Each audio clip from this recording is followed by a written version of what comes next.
Hello दोस्तों, कैसे हो आप सब। उम्मीद करते हैं आप सब अच्छे होंगे। मैं आपका दोस्त पवन मेहरा स्वागत करता हूं आपका अपने यूट्यूब चैनल पवन सर एकेडमी में। दोस्तों, पिछले संविधान के पार्ट में हमने पढ़ा था संविधान की विशेषताओं के बारे में। और इस पार्ट में हम पढ़ने वाले हैं कि कुछ भारतीय व्यक्तियों द्वारा संविधान की आलोचना की गई है। तो चलिए बिना समय गंवाए पढ़ते हैं कि किन भारतीयों ने संविधान की आलोचना की है। तो सबसे पहले हम बात करते हैं 1935 अधिनियम की कार्बन कॉपी। 1935 जो भारत शासन अधिनियम था उसकी कार्बन कॉपी। तो किन किन व्यक्तियों ने यह कहा है कि जो भारतीय संविधान है वो बिल्कुल भारत शासन अधिनियम 1935 की कार्बन कॉपी है। तो इसमें सबसे पहले आता है एन श्रीनिवास। तो एन श्रीनिवास, तो इन्होंने कहा है दोस्तों कि जो भारतीय संविधान की भाषा और वस्तु, भारतीय संविधान की भाषा और वस्तु दोनों दोनों पूरी तरह से 1935 जो भारत शासन अधिनियम है उसकी नकल है। तो इन्होंने कहा है दोस्तों, एन श्रीनिवास ने कहा है कि जो भारतीय संविधान है उसकी भाषा और वस्तु दोनों तरह से ये 1935 का जो अधिनियम है उसकी नकल है। आपको मैंने पहले बताया था कि जो भारतीय संविधान का अधिकांश भाग है वो भारत शासन अधिनियम 1935 से लिया गया।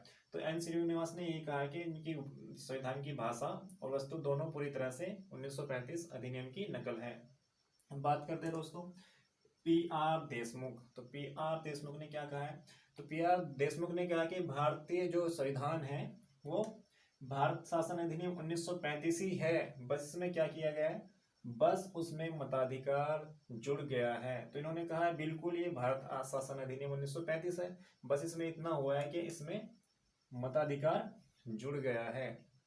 बात करते हैं दोस्तों तो उधार का संविधान। तो कुछ व्यक्तियों द्वारा, कुछ क्या बहुत व्यक्तियों द्वारा कहा गया है कि जो भारतीय संविधान है उधार का संविधान है, क्योंकि ये देशों से लिया गया है तो इसलिए इसको कहा गया है उधार का संविधान।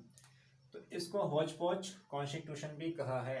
तो काफी व्यक्तियों द्वारा इसको हौच पौच कॉन्स्टिट्यूशन भी कहा है। और साथ में इसे कहा गया है विभिन्न दस्तों की पैबंदगिरी, विभिन्न दस्तावेजों की पैबंदगिरी। अब बात करते हैं दोस्तों वकीलों का स्वर्ग। तो दोस्तों हमारे भारतीय संविधान की जो भाषा है वो बहुत ही जटिल है।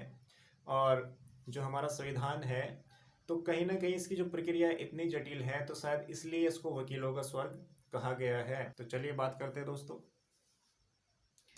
वकीलों का स्वर्ग। तो एक व्यक्ति हुए सर आइवर जेनिंग्स। तो सर आइवर जेनिंग्स ने इसे कहा है वकीलों का स्वर्ग, क्योंकि वकीलों का जो पेशा है, जो बिजनेस है, तो इसमें भारतीय संविधान ने इतना बढ़ा दिया गया है, इतनी मांग बढ़ा दी है वकीलों की।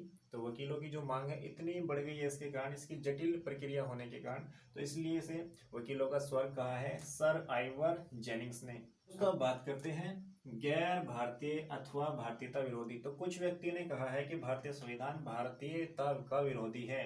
तो जैसे के हनुमथैया। तो के हनुमथैया ने कहा है कि हम वीणा या सितार का संगीत चाहते थे, लेकिन यहाँ हम इंग्लिश बैंड का संगीत सुन रहे हैं। तो हम वीणा या सितार का संगीत चाहते थे, लेकिन यहाँ इंग्लिश बैंड का संगीत सुन रहे हैं। इसी प्रकार लोकनाथ मिश्रा। तो लोकनाथ मिश्रा ने कहा है कि जो भारतीय संविधान है ये पश्चिम का दासवत अनुकरण है, बल्कि पश्चिम को दासवत समर्पण है। तो इन्होंने कहा है कि जो हम पश्चिम का क्या है, हमने दासता अपनाई है, अनुकरण किया है, नहीं किया है। इन्होंने ये भी कहा है कि बल्कि पश्चिम को दासवत आत्मसमर्पण कर दिया है, कि हमने अपनी पश्चिम को क्या कर दिया, दासवत आत्मसमर्पण कर दिया गया है। तो चलिए दोस्तों एक बार रिकॉल करते हैं। तो सबसे पहले हम बात करते हैं एन श्रीनिवास ने कहा है कि भारतीय संविधान की भाषा और वस्तु दोनों पूरी तरह से भारतीय शासन अधिनियम 1935 की नकल है। पी आर देशमुख के बारे में करते हैं। इन्होंने कहा है कि भारतीय शासन अधिनियम 1935 ही है, बस उसमें मताधिकार जोड़ दिया गया है। अब उधार का संविधान, तो बहुत व्यक्तियों ने इसे हौच पौच कॉन्स्टिट्यूशन कहा है और साथ में कहा है विभिन्न दस्तावेजों की पैबंदगिरी। अगर बात करें सर आइवर जेनिंग्स, तो सर आइवर जेनिंग्स ने इसे वकीलों का स्वर्ग कहा है। अगर बात करें के हनुमथैया, तो के हनुमथैया ने कहा कि हम वीणा या सितार का संगीत चाहते थे, लेकिन यहाँ इंग्लिश बैंड का संगीत सुन रहे हैं। इसी प्रकार लोकनाथ मिश्रा। तो लोकनाथ मिश्रा ने क्या कहा है कि पश्चिम का, भारतीय संविधान पश्चिम का दासवत अनुकरण नहीं है, बल्कि पश्चिम को दासवत आत्मसमर्पण है। तो दोस्तों ये थे संविधान की आलोचना करने वाले व्यक्ति। तो दोस्तों कोई कितनी भी आलोचना करे, कोई कुछ भी कहे, लेकिन अब जब भारतीय संविधान को आप अच्छे से पढ़ोगे, उसको समझोगे, तो आपको समझ में आएगा कि भारतीय संविधान से अच्छा दुनिया में कोई संविधान हो ही नहीं सकता।